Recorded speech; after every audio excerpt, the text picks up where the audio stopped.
Kiongozi, kama nilivyokuambia, sisi nyumba yetu tunapangisha, lakini sisi kipindi tunatengeneza hii nyumba tulizingatia kitu kinaitwa geographical location, ambapo tulicalculate latitude na longitude, ambapo kwenye longitude na latitude tuliangalia sunrise na sunset. Sunrise inatokea huku na sunset inaenda huku. Kwa hiyo tukaona tutengeneze kivaranda upande wa huku ili sun ikrise, wewe unaamka asubuhi unanyonya vitamin D, ambao vitamin D inakusaidia wewe kutoa rickets, matege yale. Hata mtoto wako akizaliwa anakuwa hana yale matege, unainyonya.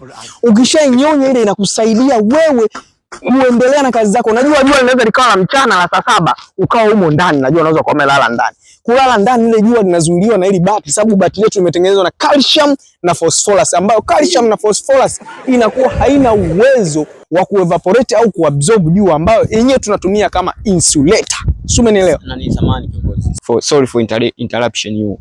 Mimi kaka, mimi ni winga. Hata kasikuchanganye, sina elimu. Yaani tunanita judge mimi.